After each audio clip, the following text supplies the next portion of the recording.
We're here, we're ready to study, and today we're continuing on studying Stalin Collected Works, Volume 1.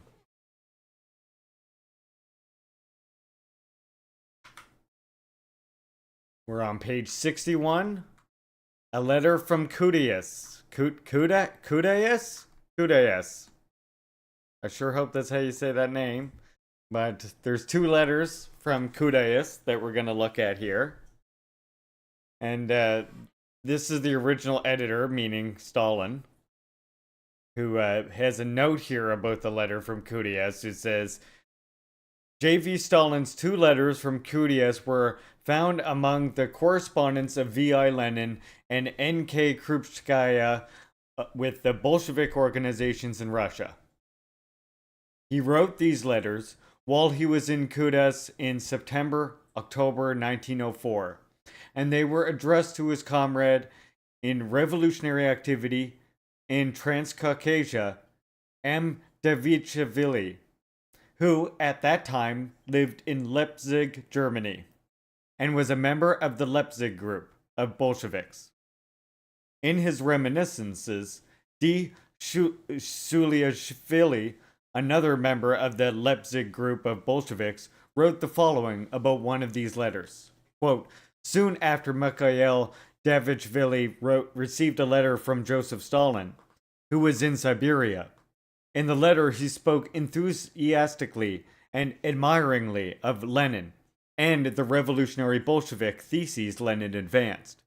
He wished Lenin success and good health and called him a mountain eagle. He forwarded the letter to Lenin. Soon we received an answer from him to be forwarded to Stalin. In his letter, he called Stalin a fiery Kolchian.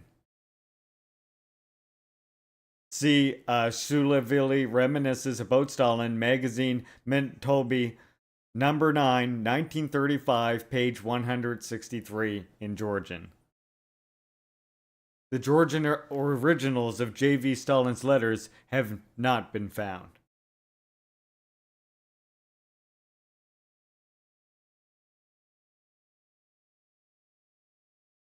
So that's about this letter that we're about to read.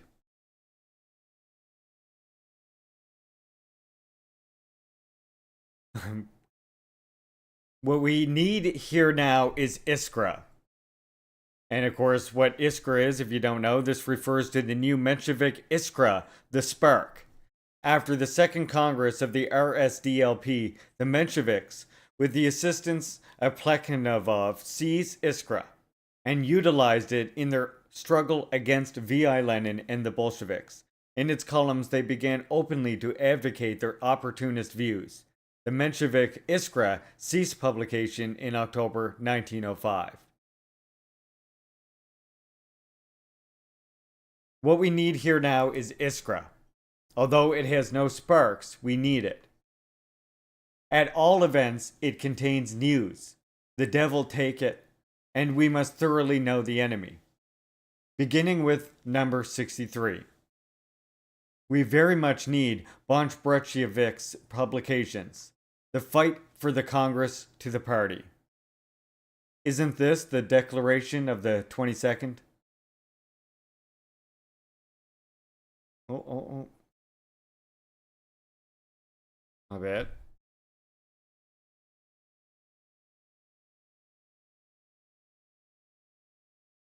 Okay, so we got a few things here that I do want to look at. Okay, so Iskra, beginning with number 63, we very much need Bolshevik's publications. So I want to see who this is.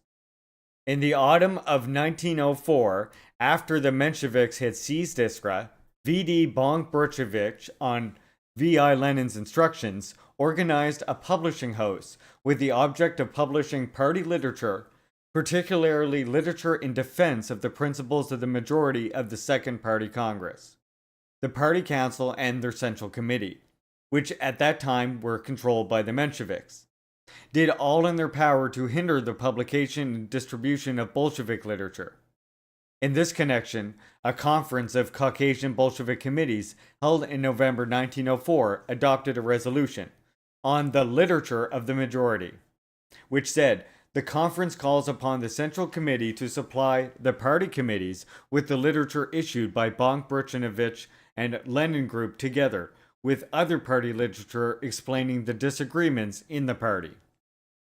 At the end of December 1904, these publishing activities passed to the newspaper, Forward, organized by V.I. Lenin. So that's beginning with number 63. We very much needed Bronk-Brzezinski's publications. The fight for the Congress to the party. Isn't this the declaration of the 22nd? This fourth note. The declaration of the 22 was the appeal to the party written by V.I. Lenin. It was adopted at the Conference of Bolsheviks held under Lenin's guidance in Switzerland in August 1904.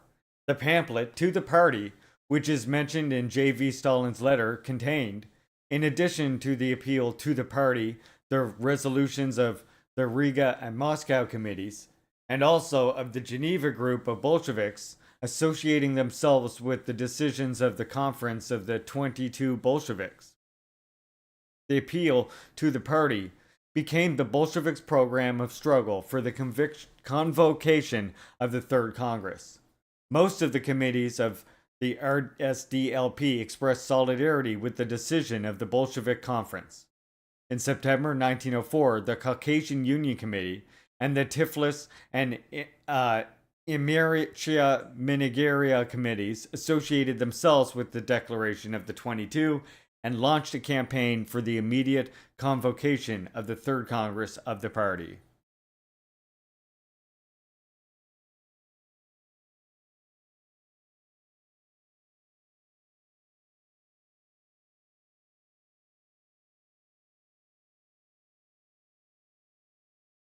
That's quite the footnote there. To the party. Our misunderstanding on the quintessence of socialism and on strikes by Ridovy, if issued. Lenin's pamphlets against Rosa and Kautsky, minutes of the Congress of the League, one step forward. This can be put aside if you can't send it now. We need everything new that's published, from simple declarations to large pamphlets, which in any way deals with the struggle now going on within the party.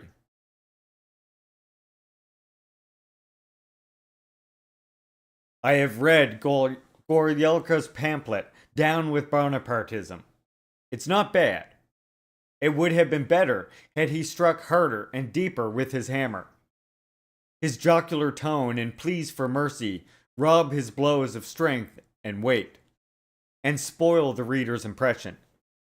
These defects are all the more glaring for the reason that the author evidently understands our position well, and explains and elaborates certain questions excellently. A man who takes up our position must speak with a firm and determined voice. In this respect, Lenin is a real mountain eagle. When I make these criticisms of someone, they're like, leftist infighting, it feels like. But that was even a problem back then. The problem that never really went away.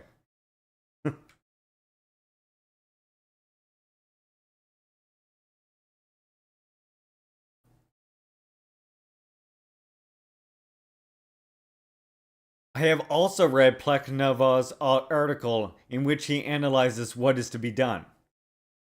This man has either gone quite off his head or else is moved by hatred and enmity. I think both causes operate.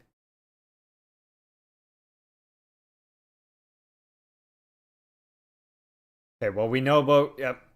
So there's a note here for Lenin's pamphlet and Lenin's pamphlet against Rosa. So this is talking about V.I. Lenin's article, One Step Forward, Two Steps Back, was written in September 1904 in an answer to an article by Rosa Luxemburg entitled The Organizational Problems of Russian Social Democracy, published in Iskra number 69. Nice. And in Newt Zeet numbers 42 and 43. And also in reply to a letter by K. Kautsky, published in Iskra number 66.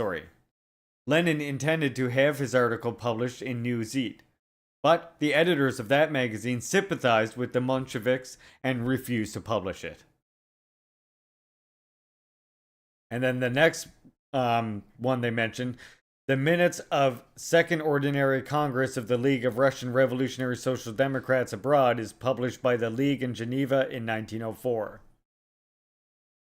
And then there was one more footnote there, which is the One Step Forward book here that he mentions as well, which is V.I. Lenin's book. One Step Forward, Two Steps Back was written in February-May 1904 and appeared on May 6 in that year. And then the final little note here, of course, is What to Be Done, which is probably his most famous work that I'm assuming you've all heard of before. This refers to Lenin's book, What is to Be Done? See Works, 4th Russian edition, volume 5th, pages 319-494. Okay, I'll start this paragraph here. I have also read Plekhnevov's article in which he analyzes what is to be done. This man has either gone quite off his head or else is moved by hatred and enmity. I think both causes operate. I think that Plekhnevov has fallen behind the new problems. He imagines he has the old opponents before him, and he goes on repeating in the old way. Social consciousness is determined by social being. Ideas do not drop from the skies. As if Lenin said that Marxist socialism would have been possible under slavery and serfdom. Even schoolboys know now that ideas do not drop from the skies. The point is, however, that we are now faced with quite a different issue. We assimilated this general formula long ago, and the time has now come to analyze this general problem. What interests us now is how separate ideas are worked up into a system of ideas, the theory of socialism. How separate ideas and hints of ideas link up into one harmonious system, the theory of socialism, and who works and links them up. Do the masses give their leaders a program and the principles underlying the program, or do the leaders give these to the masses? If the masses themselves and their spontaneous movement give us the theory of socialism, then there is no need to take the trouble to safeguard the masses from the pernicious influence of revisionism, terrorism, Zuptavism, and anarchism. The spontaneous movement engenders socialism from itself. If the spontaneous movement does not engender the theory of socialism from itself, don't forget that Lenin is discussing the theory of socialism, then the latter is engendered outside of the spontaneous movement, from the observations and studies of the spontaneous movement by men who were equipped with up-to-date knowledge. Hence, the theory of socialism is worked out quite independently of the growth of the spontaneous movement. In spite of that movement, in fact, and is then introduced into that movement from outside, correcting it in conformity with its content, i.e., in conformity with the objective requirements of the proletarian class struggle.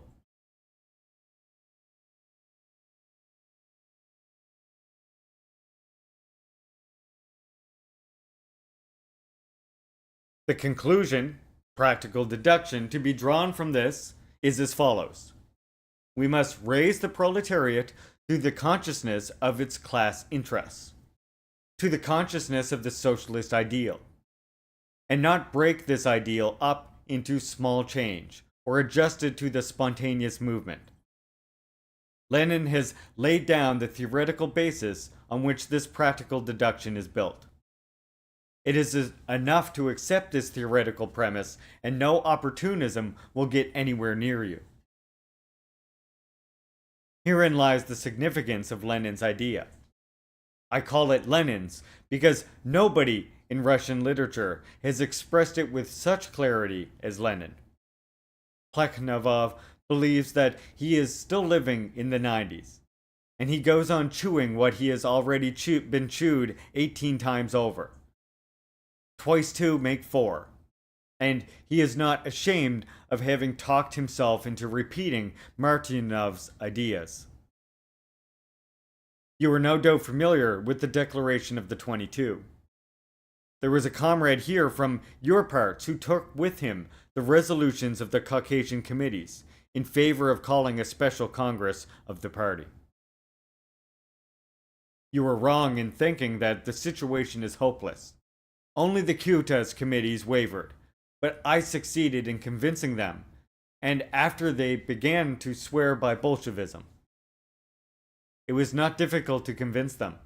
The two-faced policy of the Central Committee became obvious, thanks to the declaration, and after fresh news was received.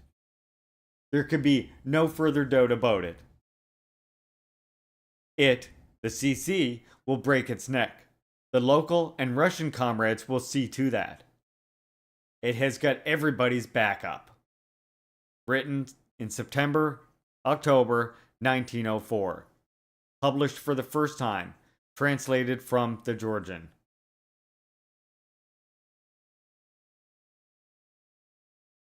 I like the bit, Chad says, I'd like the bit about the tone being too jocular at the start of its read. It's scary to admit, but if I don't infuse genuine confidence and belief through my system while talking about the subject matter of revolution, people seem to notice and seem easily repelled. Absolutely. It's amazing how incredibly apt a lot of the advice and problems and stuff that you're gonna hear will be when we're reading these works. And again, this one is written in 1904.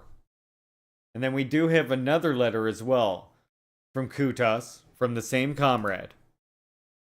Stalin, that is. I'm late with this letter. Don't be angry. I've been busy all the time. All that time you sent, I have received. Minutes of the League are misunderstandings by Galyolka and Ridovi. Solchka Demokrat, number 1. Iskra, the last issues. I like Ryadov's idea, the conclusion. The article against Rosa Luxemburg is also good. These ladies and gentlemen, Rosa, Kotsky, Plekhnova, Axelrod, Vera Zochlik, and others, being old acquaintances, have evidently worked out some kind of family tradition. They cannot betray one another.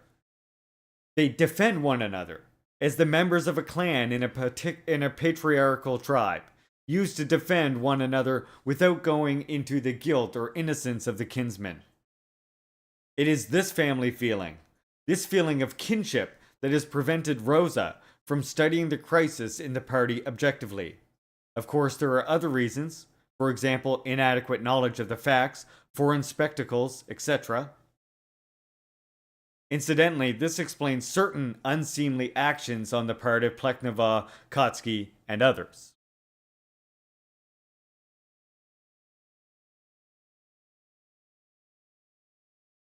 Everybody here likes Bonch's publication as masterly expositions of the Bolsheviks' position. Galyurka would have done well if he had dealt with the substance of Plekhnova's articles. Iskra numbers 70-71. The fundamental idea in Galyurka's articles is that Plekhnova once said that one thing and is now saying another. That he is contradicting himself. How very important! As if this were new. This is not the first time he is contradicting himself. He may even be proud of it, and regards himself as the living embodiment of the dialectical process, quote unquote. It goes without saying that inconsistency is a blotch on the political physiognomy of the leader, and it, the blotch, should undoubtedly be noted. But that is not what we are discussing in numbers 70 and 71. We are discussing an important question of the theory. The question of the relation between being and consciousness, and of tactics, the relation between the led and the leaders. In my opinion, Galyurka should have shown that Plekhnova's theoretical war against Lenin is quixotic to the utmost degree, tilting at windmills. For in his pamphlet Lenin, with the utmost consistency, adheres to Karl Marx's proposition concerning the origin of consciousness. And Plekhanov's war on the question of tactics is a manifestation of utter confusion, characteristic of the individual who is passing over to the camp of the opportunists. Had Plekhanov formulated the question clearly, for example, in the following shape, quote, who formulates the program, the leaders or the led? Or who raises whom to an understanding of the program, the leaders, the led, or vice versa? Or perhaps it is undesirable that the leaders should raise the masses to an understanding of the program, tactics, and principle of organization, unquote. The simplicity and tautology of these questions provide their own solution. And had Plekhanov put them himself as clearly as this, he, perhaps, would have been deterred from his intention, and would not have come out against Lenin with such fireworks. But since Plekhanov did not do that, i.e., since he confused the issue with phrases about heroes and the mob, he digressed in the direction of tactical opportunism. To confuse the issue is characteristic of opportunists.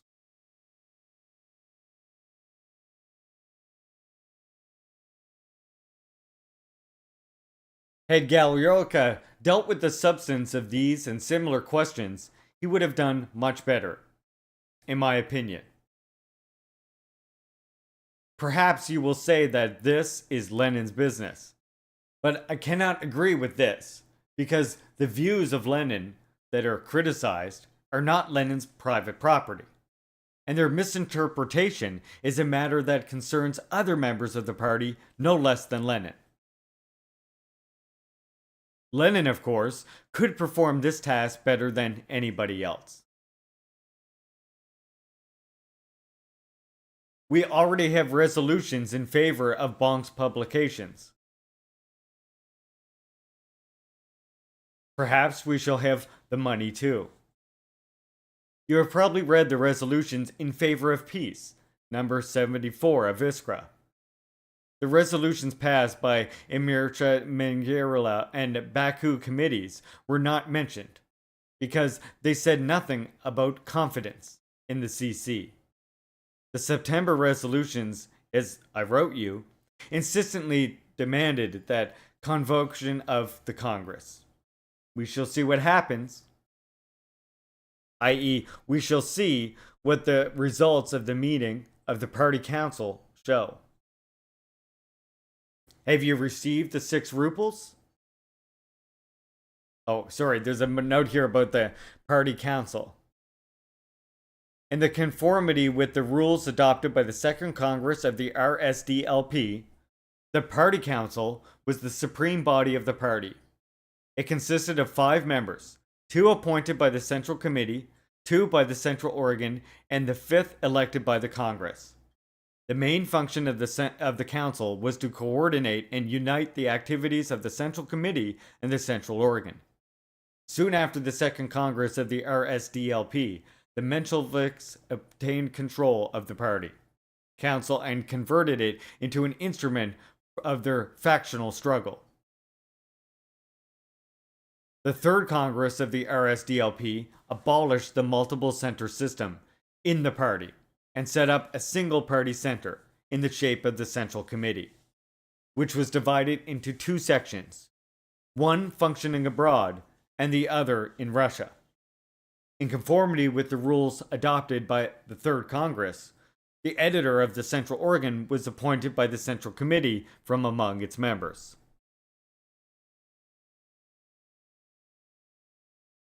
Have you received the 6 rubles?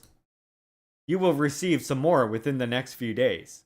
Don't forget to send that with the fellow pamphlet, a letter to a comrade. And this is VI's pamphlet, A Letter to a Comrade on Our Organizational Tasks, with a preface and postscript by the author, was published in Geneva in 1904 by the Central Committee of the RSDLP. Many here have not yet read it. Send also the next number of the Socialist Democrat. Kostrov, pseudonym of N. Jordania, he also signed himself A.N., has sent another letter in which he talks about the spiritual and material. One would think he is talking about cotton material. That ass doesn't realize that his audience are not the readers of Kavli. Kostrov, pseudonym or Kavli, the Furrow, is a weekly newspaper published in the Georgian language, an organ of the liberal nationalist trend. In the period of 1893 to 97, it placed its columns at the disposal of the young writers of the Meshma Deze. At the end of 1897, the newspaper passed into the hands of the majority of the Meshma, Deze, and Jordania, and others, and became a mouthpiece of legal Marxism, quote unquote. After the Bolshevik and Menshevik groups arose within the RSDLP, Kavli became an organ of the Georgian Mensheviks. The newspaper was suppressed by the government in 1904. What does he care about organizational questions?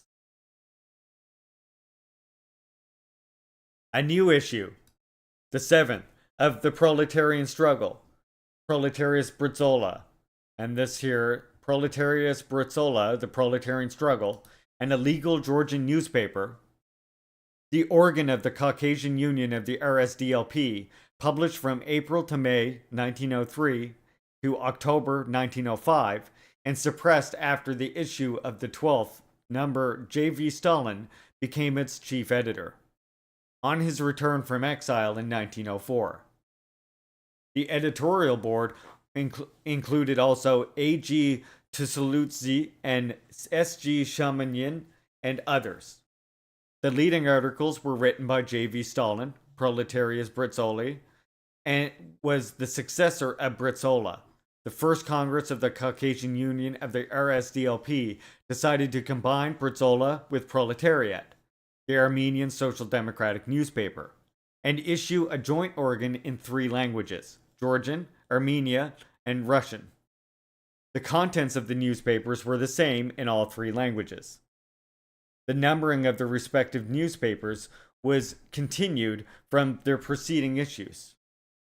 Proletarius Britzola was the 3rd largest illegal Bolshevik newspaper, after Ripolla and Proletariat, and consistently advocated the ideological, organizational, and tactical principles of the Marxist Party. The editorial board of Proletarius Britzola maintained close contact with V.I. Lenin and with the Bolshevik Center abroad. When the announcement of the publication of Ripyod appeared in December 1904, the Caucasian Union Committee formed a group of writers to support that newspaper. In answer to an invitation of the Union Committee to contribute to Proletarius Britzola, V.I. Lenin, in a letter dated December 20th, 1904, wrote, quote, "Dear comrades, I have received your letter about the proletarian struggle. I shall try to write myself and pass on your request to the comrades on the editorial board." Unquote. See Lenin Works, 4th Russian edition, volume 34, page 240. Proletarius Britzola regularly reprinted in its columns articles and information from Lenin's Iskra, and later Ripyod and Proletariat. The newspaper published articles by V.I. Lenin Proletari, often published favorable reviews and comments on Proletarius Britzola, and also reprinted articles and correspondence from it. Number 12 of Proletari noted the issue of number 1, Borba Proletaria, in Russian. The comment concluded as follows, quote, "We shall have to deal with the contents of this interesting newspaper again. We heartily welcome the expansion of the publishing activities of the Caucasian Union and wish it further success in reviving the party spirit in the Caucasus." Unquote.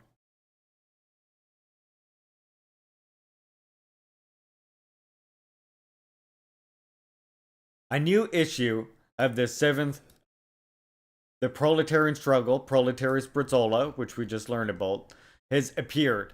Incidentally, it contains an article of mine against organizational and political federalism. I'll send you a copy if I can. Written on October 1904, published for the first time, translated from Georgian. And Proletarian Federalism.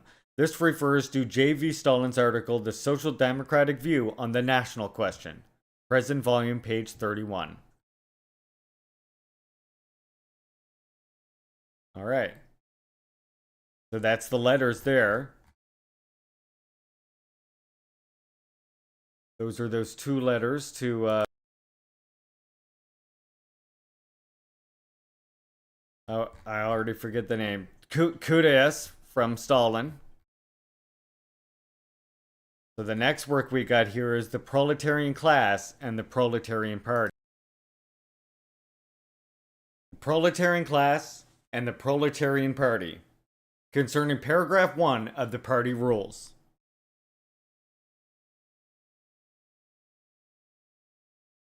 The time when people boldly proclaim, quote, Russia, one and indivisible, has gone. Today, even a child knows that there is no such thing as Russia, one and indivisible. That Russia long ago split up into two opposite classes, the bourgeoisie and the proletariat. Today, it is no secret to anyone that the struggle between these two classes has become the axis around which our contemporary life revolves.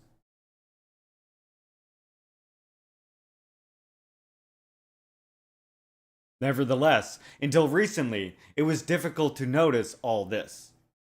The reason being that hitherto we saw only individual groups in the arena of the struggle.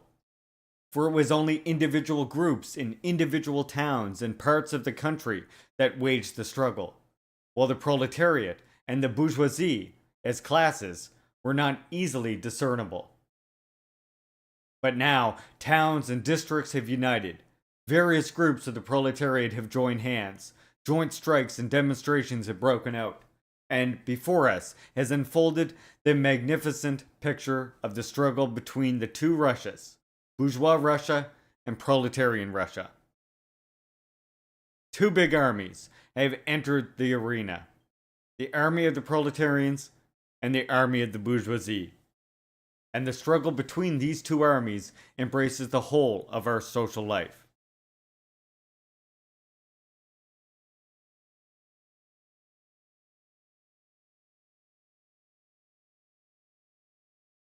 Since an army cannot operate without leaders, and since every army has a vanguard which marches at its head and lights up its path, it is obvious that with these armies there had to appear corresponding groups of leaders, corresponding parties, as they are usually called. Thus, the picture presents the following scene. On one side, there is the bourgeois army, headed by the Liberal Party. On the other, there is the Proletarian Party. The Proletarian Army, headed by the Social Democratic Party. Each army, in its class struggle, is led by its own party. We do not mention the other parties in Russia because there is no need to deal with them in examining the questions under discussion. Notes the editor. We have mentioned all this in order to compare the Proletarian Party with the proletarian class, and thus briefly to bring out the general features of the party. The foregoing makes it sufficiently clear that the Proletarian Party, being a fighting group of leaders, must firstly be considerably smaller than the proletarian class, with respect to membership. Secondly, it must be superior to the proletarian class, with respect to its understanding and its experience. And thirdly, it must be a united organization. In our opinion, what has been said needs no proof, for it is self-evident that, so long as the capitalist system exists, with its inevitable attainment poverty and backwardness of the masses, the the proletariat as a whole cannot rise to the desired level of class consciousness. And consequently, there must be a group of class conscious leaders to enlighten the proletarian army in the spirit of socialism, to unite and lead in its struggle. It is also clear that a party which is set out to lead the fighting proletariat must not be a chance conglomerate of individuals, but a united, centralized organization, so that its activities can be directed according to a single plan. Such, in brief, are the general features of our party.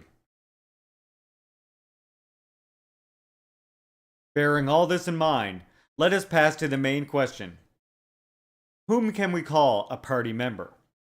Paragraph 1 of the party rules, which is the subject of the present article, deals with precisely this question. And so, let us examine this question. Whom, then, can we call a member of the Russian Social Democratic Labor Party? I.e., what are the duties of a party member?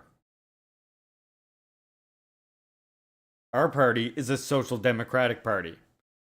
This means that it has its own program, the immediate and ultimate aims of the movement, its own tactics, methods of struggle, and its own organizational principle, forms of association. Unity of programmatic, tactical, and organizational views is the basis on which our party is built. Only the unity of these views can unite the party members in one centralized party. If unity of views collapses, the party collapses. Consequently, only one who fully accepts the party's program, tactics, and organizational principles can be called a party member. Only one who has adequately studied and has full accepted our party's programmatic, tactical, and organizational views can be in the ranks of our party, and thereby in the ranks of the leaders of the proletarian army.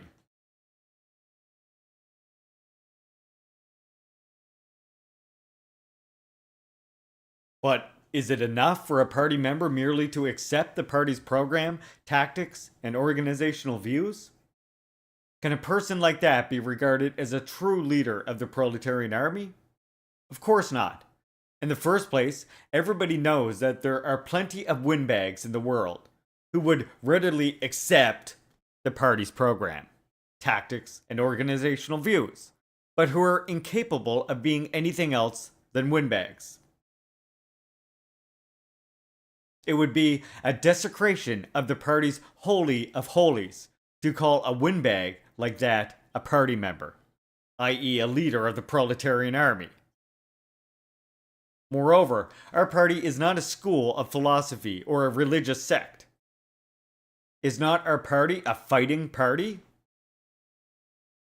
Since it is it not self-evident that our party will not be satisfied with a platonic acceptance of its program, tactics, and organizational views, and that it will undoubtedly demand that its members should apply the views they have accepted? Hence, whoever wants to be a member of our party cannot rest content with merely accepting our party's programmatic, tactical, and organizational views, but must set about applying these views, putting them into effect.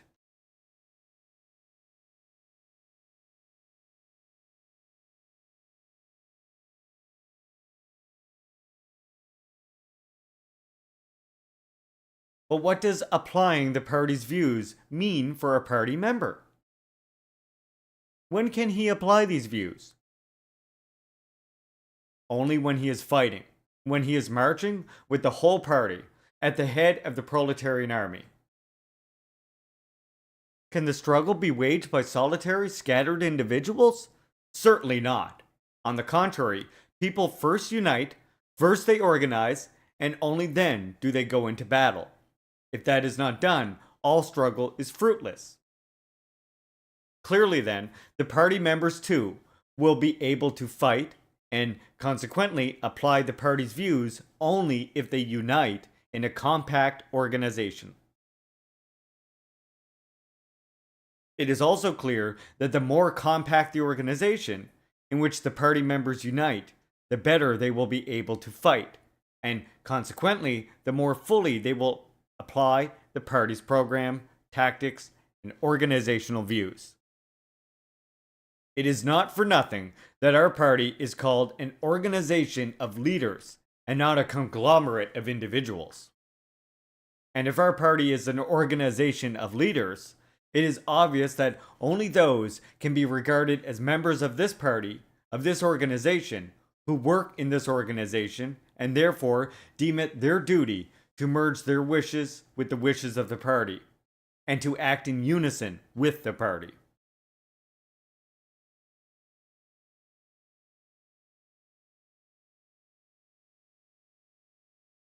Hence, to be a party member, one must apply the party's program, tactics, and organizational views.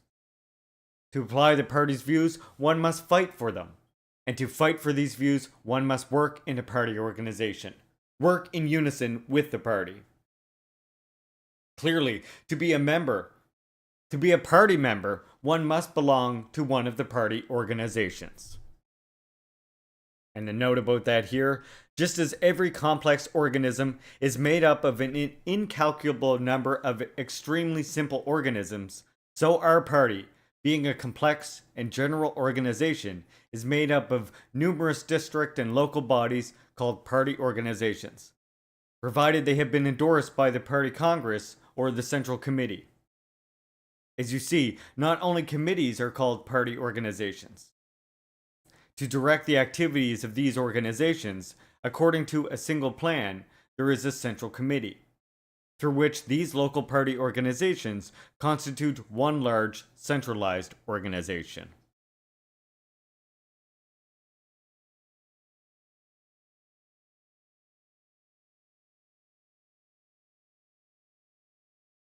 Only when we join one of the party organizations, and thus merge our personal interests with the our personal interests with the party's interests, can we become party members, and consequently real leaders of the proletarian army.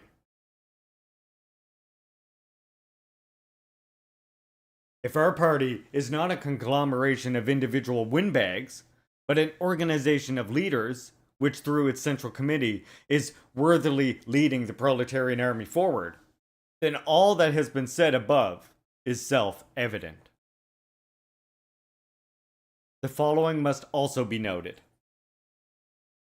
Up till now, our party has resembled a hospitable, patriarchal family, ready to take in all who sympathize. But now that our party has become a centralized organization, it has thrown off its patriarchal aspect and has become, in all respects, like a fortress, the gates of which are opened only to those who are worthy. And that is of great importance to us. At a time when the autocracy is trying to corrupt the class consciousness of the proletariat with trade unionism, nationalism, clericalism, and the like, and when, on the other hand, the liberal intelligentsia is persistently striving to kill the political independence of the proletariat and to impose its tutelage upon it. At such a time, we must be extremely vigilant and never forget that our party is a fortress, the gates of which are opened only to those who have been tested.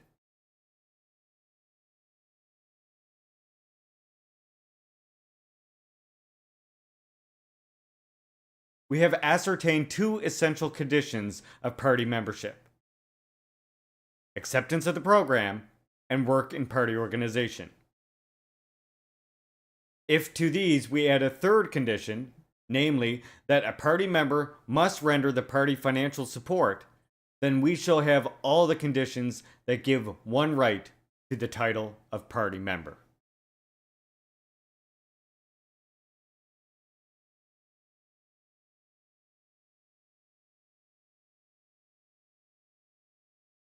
Hence, a member of the Russian Social Democratic Labor Party. Let's go. Hence, a member of the Russian Social Democratic Labor Party is one who accepts the program of this party, renders the party financial support, and works in one of the party organizations. That is how paragraph 1 of the party rules drafted by Comrade Lenin is formulated. Lenin is the outstanding theoretician and practical leader of revolutionary social democracy. Let's go. The formula, as you see, springs entirely from the view that our party is a centralized organization and not a conglomeration of individuals. Therein lies the supreme merit of this formula. But it appears that some comrades reject Lenin's formula on the grounds that it is narrow and inconvenient and propose their own formula, which it must be supposed is neither narrow nor inconvenient. We are referring to Martov's formula. And Martov is one of the editors of Iskra, which we shall now analyze. Martov's formula is, quote, a member of the RSDLP is one who accepts its program, supports the party financially, and renders it regular personal assistance under the direction of one of its organizations, unquote. As you see, this formula omits its third essential condition of party membership, namely the duty of party members to work in one of the party organizations. It appears that Martov regards this definite and essential condition as superfluous. And in his formula, he has substituted it for the nebulous and dubious personal assistance under the direction of one of the party organizations. It appears then that one can be a member of the party without belonging to a party organization. A fine party, to be sure. And without feeling obliged to submit to the party's will. Fine party discipline, to be sure.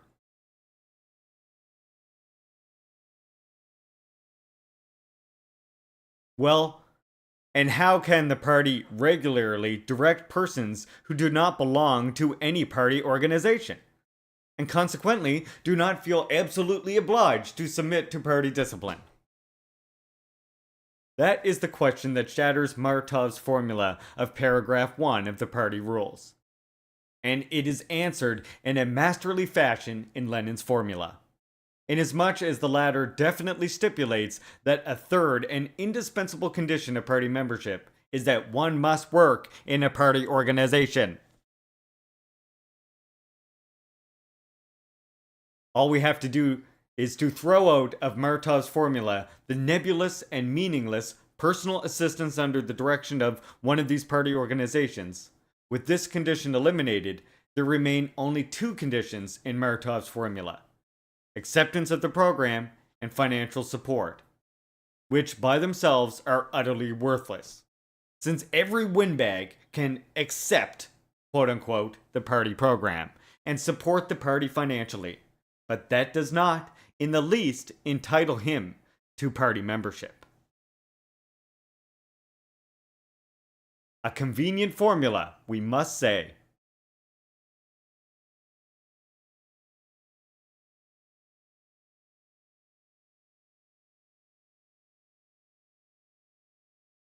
We say that real party members cannot possibly rest content with merely accepting the party program, but must without fail strive to apply the program they have accepted.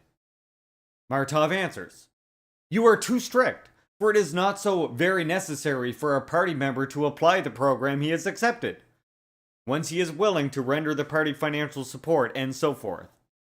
It looks as though Martov is sorry for certain windbag social democrats and does not want to close the party doors to them. We say, further, that inasmuch as the application of the program entails fighting, and that it is impossible to fight without unity, it is the duty of every prospective party member to join one of the party organizations, merge his wishes with those of the party, and in unison with the party, lead the fighting proletarian army, i.e., he must organize in the well-formed detachments of the centralized party. To this, Martov answers, It is not so very necessary for party members to organize in well-formed detachments, to unite in organizations. Fighting single-handedly is good enough. What then is our party, we ask? A chance conglomeration of individuals or a united organization of leaders? And if it is an organization of leaders, can we regard as a member one who does not belong to it, and consequently does not consider it his bounden duty to submit to its discipline?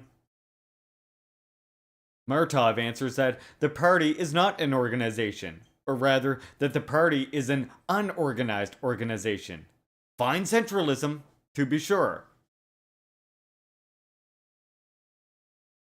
Evidently, in Martov's opinion, our party is not a centralized organization, but a conglomeration of local organizations and individual social democrats, quote unquote, who accepted our party program, etc. But if our party is not a centralized organization, it will not be a fortress, the gates of which can be opened only for those who have been tested. And indeed, to Martov, as is evident from his formula, the party is not a fortress, but a banquet, which every sympathizer can freely attend.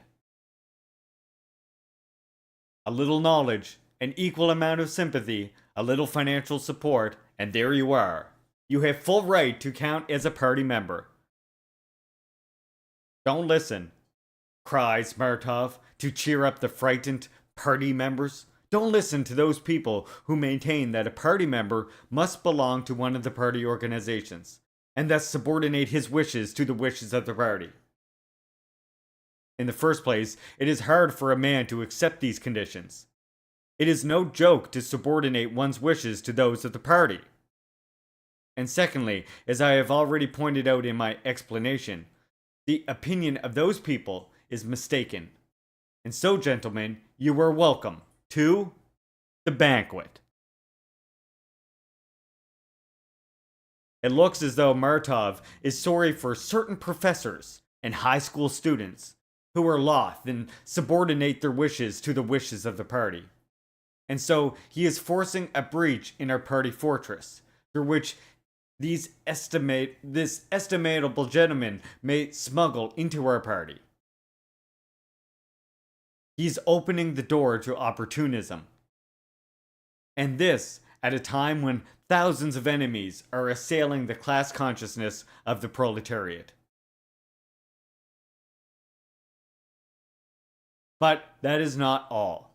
The point is that Martov's dubious formula makes it possible for opportunism to arise in our party from another side.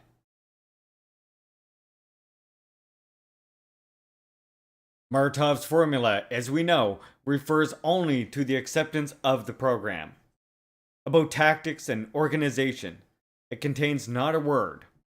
And yet, unity of organizational and tactical views is no less essential for a party unity than unity of programmatic views.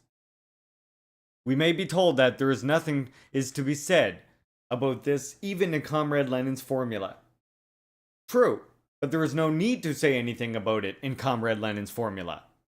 Is it not self-evident that one who works in a party organization, and consequently fights in unison with the party and submits to the party discipline, cannot pursue tactics and organizational principles other than the party's tactics and party's organizational principles? But what would you say of a party member, quote unquote, who has accepted the party program but does not belong to any party organization? What guarantee is there that such a member's tactics and organizational views will be those of the party and not some other? That is what Martov's formula fails to explain. As a result of Martov's formula, we would have a queer party, whose members subscribe to the same program, and that is questionable, but differ in their tactical and organizational views. What ideal variety? In what way will our party differ from a banquet?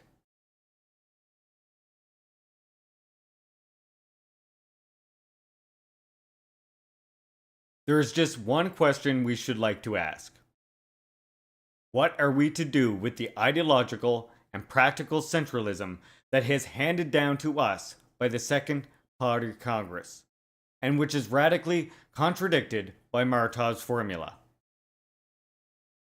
Throw it overboard? If it comes to making a choice, it will undoubtedly be more correct to throw Martov's formula overboard.